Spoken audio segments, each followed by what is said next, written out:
Oh, what a glorious day this was supposed to be. The 73rd Galactic Peace Summit, hosted in the most magnificent council chamber this side of the Andromeda Spiral. I, Judge Quintara of the Avian Dominion, had the distinct pleasure of overseeing this grand spectacle of interspecies diplomacy. The chamber itself, absolutely breathtaking. Polished obsidian floors that reflected the soft glow of bioluminescent panels, curved walls that rose like cathedral spires, each section representing one of the 47 member species of our beloved Galactic Council. The air recyclers hummed their gentle tune, mixing atmospheric preferences so that everyone could breathe without, dying horribly. And oh, the arrivals! Such pageantry, such ceremony. Ambassador Kelthorne of the Methane Collective floated in wearing his species' finest pressure suit, decorated with actual starlight captured from their home nebula. Cost him 3 planetary budgets, I heard. The lithoid delegation clicked and sparked in their ceremonial crystal formations, creating quite the light show. Even those perpetually grumpy Ursoid ambassadors had managed to groom their fur into something resembling formal wear. Everyone looked so civilized, so proper, so absolutely wonderfully predictable. The security briefing had been crystal clear, if you will pardon the expression. No weapons of any kind, no armor, no shields, no defensive matrices. This was to be a diplomatic gathering, not a military parade. Peace, through vulnerability, as the saying goes. Show your soft underbelly, prove your good intentions. What could possibly go wrong with that logic? I adjusted my own ceremonial plumage, each feather carefully preened and arranged according to ancient avian protocol. My talons clicked against the polished stone of my judging perch as I surveyed the gathering crowd, representatives from across known space, all here to discuss the delicate matter of human expansion rights. The irony was not lost on me. Here we were, in our finest diplomatic finery, about to negotiate with a species that considered creative interpretation of galactic law to be an art form. Admiral Vashi's compound eyes whirred and clicked as she reviewed her datapad for the 15th time in 10 minutes. The insectoid commander had requested this private briefing before the main session, and honestly, I could understand why. The humans, she buzzed in that mechanical way her species communicated, have been, how do you soft skins say it, problematic. Problematic. What a delightfully understated way to describe a species that had managed to turn 3 separate trade disputes into military victories, colonize 17 uninhabitable worlds just to prove it could be done, and somehow convinced an entire pirate fleet to switch sides mid-battle through what their reports called aggressive negotiation tactics. Their expansion has been rapid, Admiral Vashi continued, her antennae twitching nervously. 17 new systems in the past solar cycle. They file all the proper paperwork, follow all the correct procedures, and yet somehow they always end up with more than they asked for. I finished ruffling my feathers in what humans would probably interpret as amusement. The data told quite the story. Humanity had submitted colonization requests for marginal systems, backwater planets, asteroid fields that other species had written off as worthless. Standard procedure: file the forms, wait for approval, establish minimal presence. Everyone stays happy. Except somehow these worthless systems kept turning out to have incredible strategic value. Those asteroid fields, rich in rare minerals that nobody had bothered to scan properly, the backwater planets, perfect jumping-off points for further expansion. The marginal systems, gateways to entirely new sectors that somehow hadn't appeared on anyone else's star charts. Coincidence? Admiral Vashi's mandibles clicked in what I recognized as skepticism. Absolutely, I replied, though my own tone suggested otherwise. Pure coincidence that they keep finding resources that our best surveyors missed. Complete accident that their minimal presence colonies keep growing into major trading hubs. Total chance that every human diplomatic mission ends with them getting exactly what they wanted. Plus a little extra for good measure. The council had debated for months about what to do. Some species wanted to restrict human expansion immediately. Others suggested monitoring protocols. A few of the more militant races had even whispered about preemptive action. But in the end, wisdom had prevailed. Or, what we had convinced ourselves was wisdom. We invite them to negotiate, I had declared during the final vote. Show them that we are reasonable beings, willing to work within established frameworks. Surely they will appreciate the gesture and moderate their enthusiasm. The vote had been unanimous.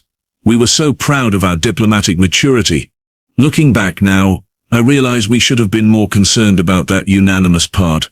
The human delegation would be arriving soon, and the pre-session chatter had turned to their chosen representative, Amy Kowalsski. Even saying the name seemed to change the atmospheric pressure in the room.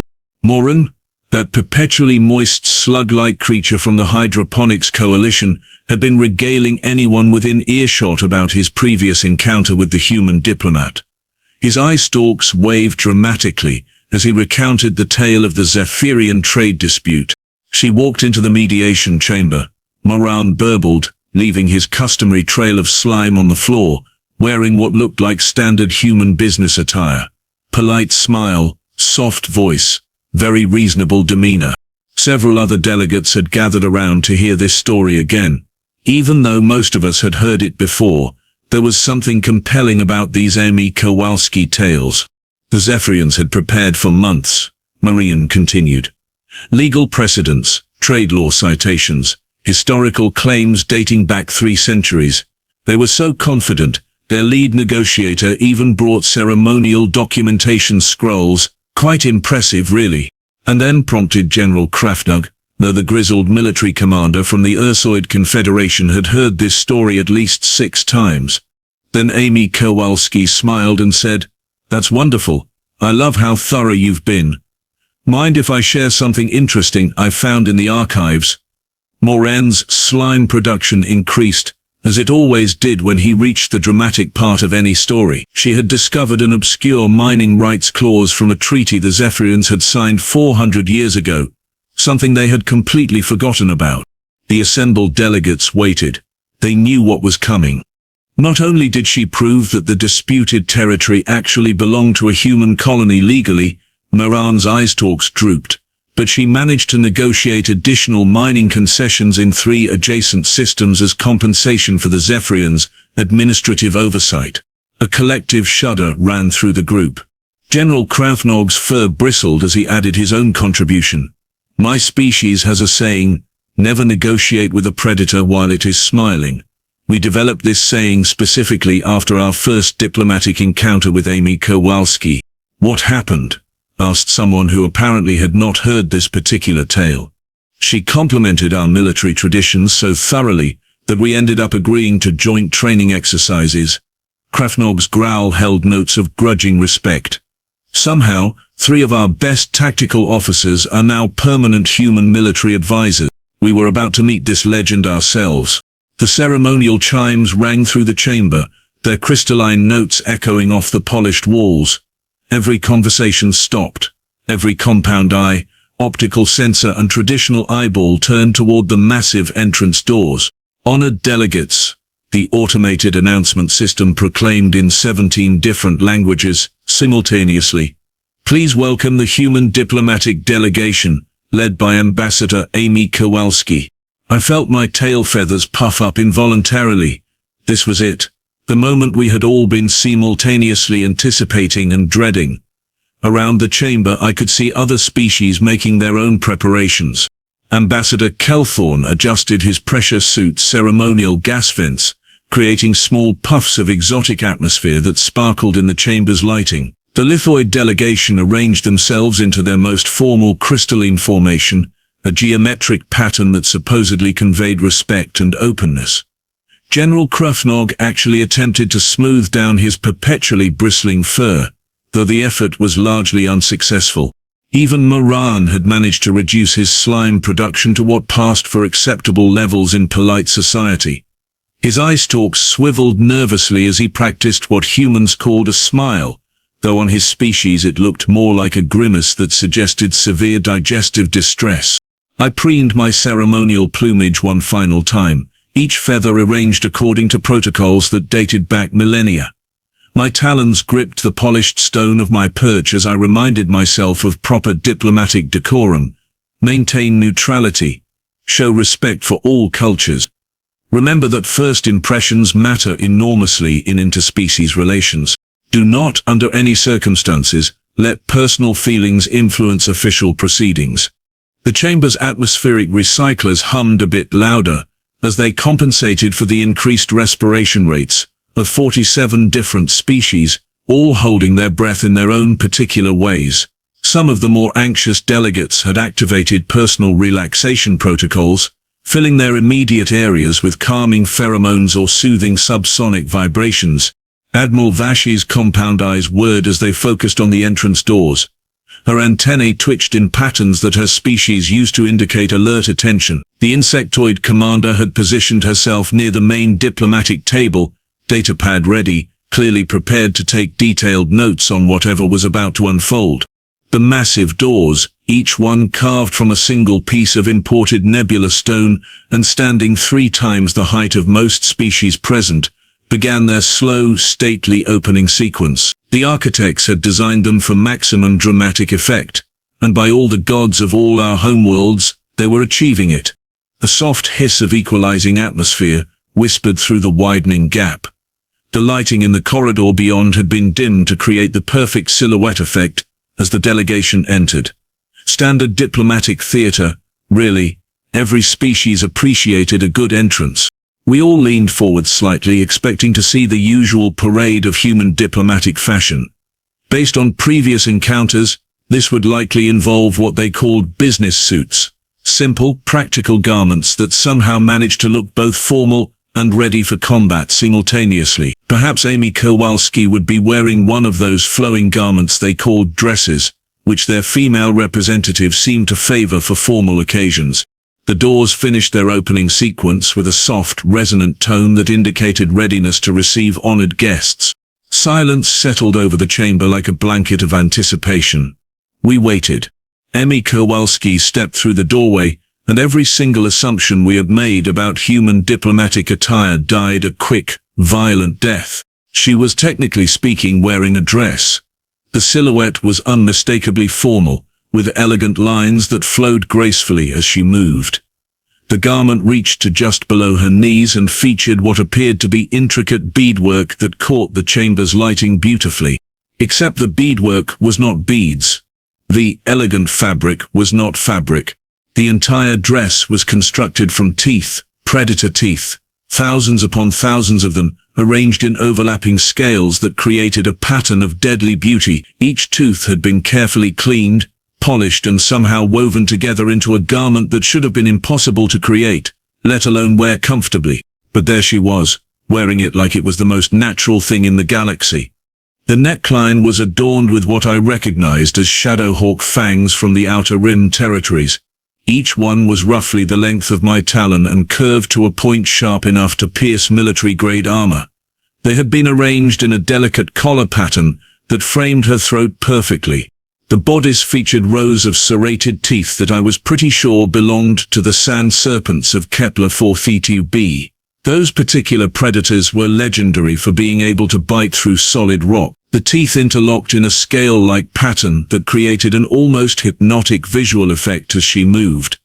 Admiral Drawhorn's breathing apparatus made a sound I had never heard before. A high-pitched whistle that indicated extreme distress. His species had developed on a world dominated by pack hunters called void stalkers, and prominently displayed across Amy's left shoulder were several unmistakable void stalker canines, each one the size of a human finger, and black as space itself. The skirt of the dress was perhaps the most impressive or terrifying section. It appeared to be constructed primarily from the triangular teeth of what could only be deep ocean leviathans. These creatures were aquatic nightmares from high-gravity water worlds, and their teeth were designed to tear through the reinforced hide of creatures the size of space cruisers. Amy had somehow arranged them in an overlapping pattern that created the illusion of scales, each one catching the light and reflecting it back in sharp, brilliant flashes. But it was the accessories that truly completed the ensemble. Her earrings were delicate clusters of what appeared to be baby razor-wing teeth, the kind that the flying predators of the gas giant moons used to strip flesh from bone mid-flight. They chimed softly as she walked, creating a gentle tinkling sound that was absolutely at odds with their lethal origin. Around her wrist was a bracelet, made from the grinding teeth of tunnel borers, those massive subterranean horrors that could chew through solid metal. Each tooth had been carefully shaped and polished, until it gleamed like a precious gem. And her shoes, by all the gods of all our worlds, her shoes were somehow constructed from what looked like the toe claws of a dozen different apex predators, arranged into a surprisingly elegant heel design that clicked against the chamber floor with each step. She moved with perfect grace, the teeth creating a soft rustling sound like deadly wind chimes. The dress fit her perfectly, as if it had been tailored by the finest couturiers in known space, which, considering the materials involved, raised questions that I really did not want answered. Amy Kowalsski smiled, a perfectly pleasant diplomatic smile that revealed her own perfectly ordinary human teeth, and the contrast was somehow more unsettling than everything else combined. The silence in the chamber was so complete that I could hear the atmospheric recyclers adjusting to compensate for the sudden drop in oxygen consumption, as 47 different species collectively held their breath. Nobody moved, nobody spoke. Several species had involuntarily activated natural defense mechanisms that they probably thought they had evolved past. Ambassador Kelthorne's pressure suit began venting stress pheromones in visible purple clouds. The lithoid delegation had shifted into what I recognized as their ancestral defensive formation, sharp edges pointing outward. General Krufnog's fur had bristled to approximately twice its normal volume, making him look like an oversized cleaning implement. Paul Moran had increased his slime production to emergency levels, creating a small puddle around his position that was growing steadily. His eye stalks had retracted to about half their normal length, a sure sign of extreme distress in his species. Admiral Vashi's compound eyes had dilated so wide that she looked like she was trying to process visual information from 17 different dimensions simultaneously. Her antennae had gone completely rigid, pointing straight up in what her species called the imminent death position. Even my own feathers had ruffled themselves into patterns that my ancestors would have recognized as large predator detected, prepare for flight or fight. Amy Kowalsski took another step into the chamber, her predator-tooth dress making that soft, deadly rustling sound. She looked around at the assembled delegates with bright, friendly eyes that seemed genuinely pleased to be here. "What a lovely venue," she said, her voice carrying clearly through the absolute silence. "The architectural work is really impressive. Those ceiling curves must have taken years to get right." She paused, still smiling, and casually reached up to adjust what appeared to be a particularly large shadowhawk fang that had shifted slightly in her collar. The movement was completely natural, the kind of minor clothing adjustment that anyone might make, except she was adjusting a tooth that could have punched through Admiral Vashi's exoskeleton without slowing down. "I hope I'm not late," Amy continued conversationally. "The shuttle docking procedures here are wonderfully thorough, very professional. Oh, and I was wondering, are there refreshments available? The trip from Earth was longer than expected, and I could really go for something to drink." I realized that my beak was hanging open in a most undignified manner.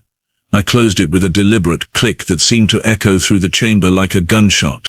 I cleared my throat with what I hoped was authoritative dignity, though it came out sounding more like a strangled squawk. Yes. Well, welcome to the 73rd Galactic Peace Summit, Ambassador Kowalski. Please, take your designated seat, so we can begin the formal proceedings." Amy smiled brighter. If such a thing was possible. Of course. Though I have to say, Admiral Vashi, that exoskeleton is absolutely magnificent. The iridescent quality of the chitin is remarkable. It must take incredible care to maintain that kind of natural armor. Admiral Vashi's compound eyes whirred in confusion. Here was this human, wearing what appeared to be the teeth of every nightmare creature in known space, complimenting her on her species' natural defenses. The irony was not lost on anyone present. "I thank you," Admiral Vashi managed, her voice carrying harmonics that indicated severe stress. "Your ensemble is quite striking as well." "Oh, this old thing?" Amy glanced down at her dress of deadly teeth with the casual air of someone discussing a favorite sweater. I thought formal occasions called for formal wear. I do hope it meets the dress code requirements. It was at this moment that Quartermaster A's crystalline form began emitting a low harmonic frequency that his species used when performing complex calculations. His optical sensors were scanning Amy's dress with the methodical precision of a military-grade analysis system. The mathematical probabilities, he chimed in his characteristic bell-like voice, are concerning. The acquisition of specimens from 47 different apex predator species, across 31 different star systems, spanning approximately 200 light-years of space the logistics alone would require. He paused, his crystalline structure shifting colors as his calculations deepened. The time investment for such a collection, assuming optimal travel conditions and successful encounters with each species, would exceed the current age of the Galactic Council by several centuries. Amy tilted her head with polite interest. Oh, you're quite the mathematician. Though I should mention that some of these were gifts from previous diplomatic missions. Others were cultural exchange programs, you might say. General Krafnog's fur bristled even further as he recognized several teeth that definitely belonged to the pack hunters from his homeworld. Cultural exchange, he growled. Wonderful hunting traditions your people have, Amy replied warmly. The pack coordination strategies were absolutely fascinating to observe firsthand. Your warriors were quite impressed with human persistence techniques. The word hung in the air with ominous implications. I decided it was time to regain control of this situation before it spiraled completely out of hand. Yes, well, shall we proceed to the matter at hand? The human expansion proposals.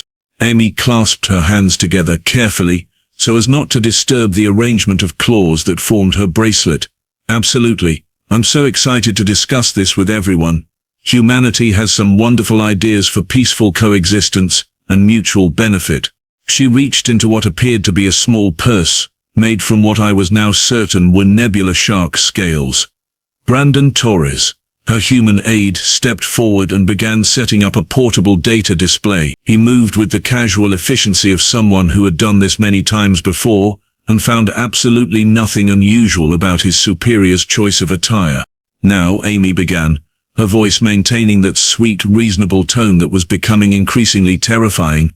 Humanity would like to propose expansion rights to 17 systems in the outer spiral sectors.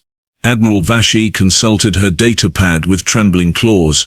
These systems are currently unclaimed. Surveys indicate minimal resource value. Oh yes, we're quite content with minimal resource systems, Amy agreed cheerfully. We find they often have hidden potential. For instance, the asteroid field in the Kepler Gamma system would be perfect for our mining operations. Maureen's eye stalk swiveled nervously. That system is surrounded by sand serpent territory. No species has successfully established permanent presence there. Amy's smile became somehow even more pleasant.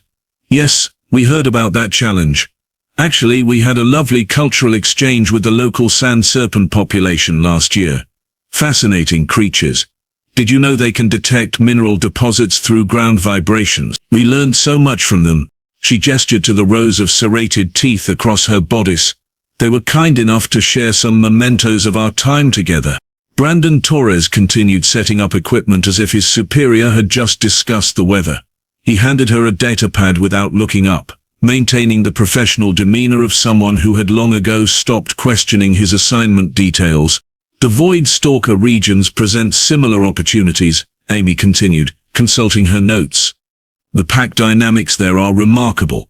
It took several months to establish proper communication protocols, but once we did, the cultural exchange was incredibly productive.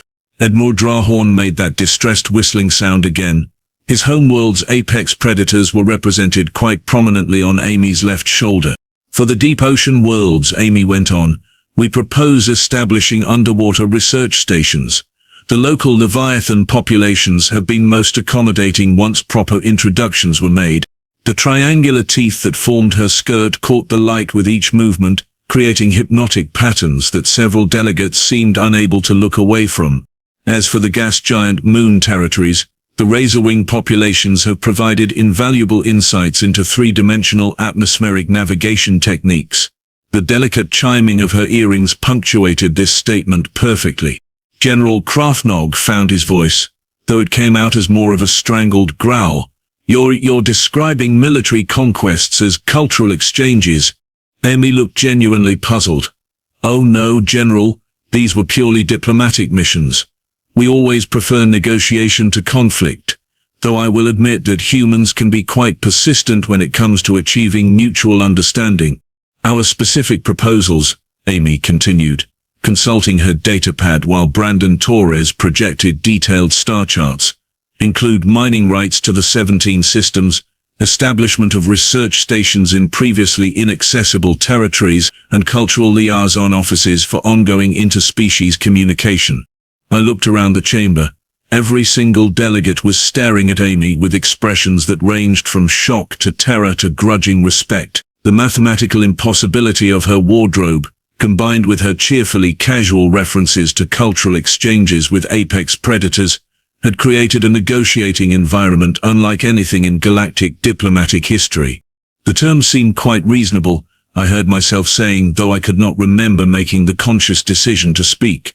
Agreed, Admiral Vashi buzzed immediately. All proposed expansion rights are acceptable. Seconded, General Krafnog growled, his fur still bristled to maximum volume.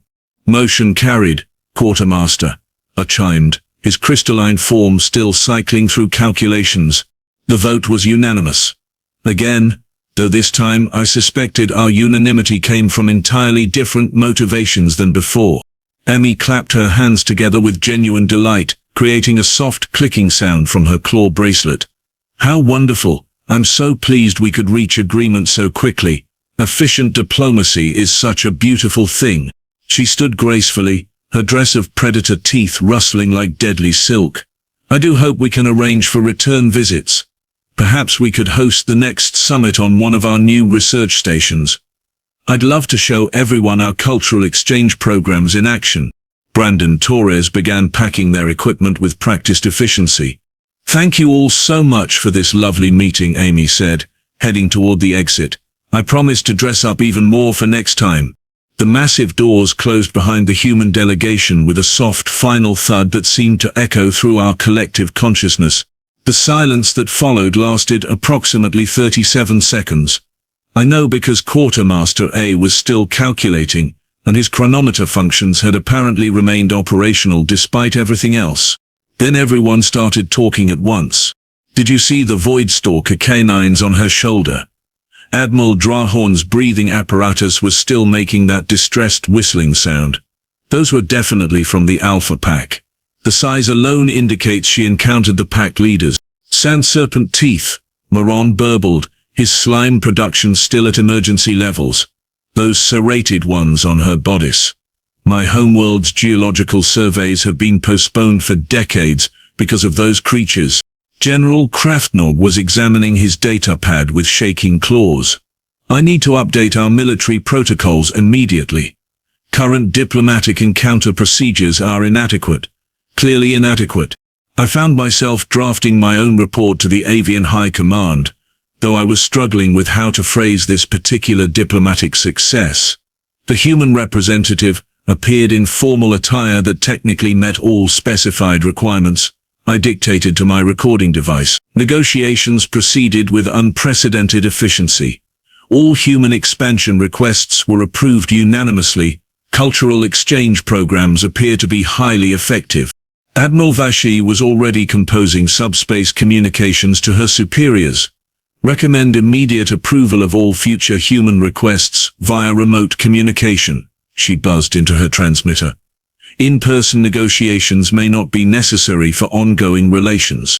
The mathematical impossibility remains, Quartermaster, I chimed, his crystalline form still cycling through chromatic calculations. The time requirements, the travel distances, the success rates, against apex predators across multiple worlds. Either humans possess technology far beyond our understanding.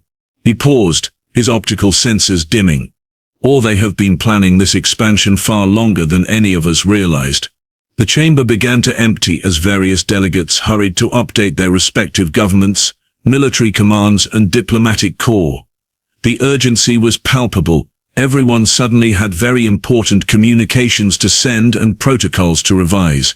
I remained on my perch, watching the hasty exodus and reflecting on what had just occurred. The most efficient diplomatic negotiation in galactic history had just concluded, and I was reasonably certain that none of us fully understood what had actually happened. As the chamber emptied and the atmospheric recyclers returned to normal operational levels, I found myself reviewing the events with what I hoped was analytical clarity. Technically speaking, Amy Kowalsski had followed every single protocol to the letter. No weapons? Check. Her dress contained no functional weapons, merely decorative elements that happened to be composed of organic materials with sharp edges. No armor? Check. The predator teeth provided no actual defensive capability, serving purely as fashion accessories that caught the light beautifully. Formal attire? Check.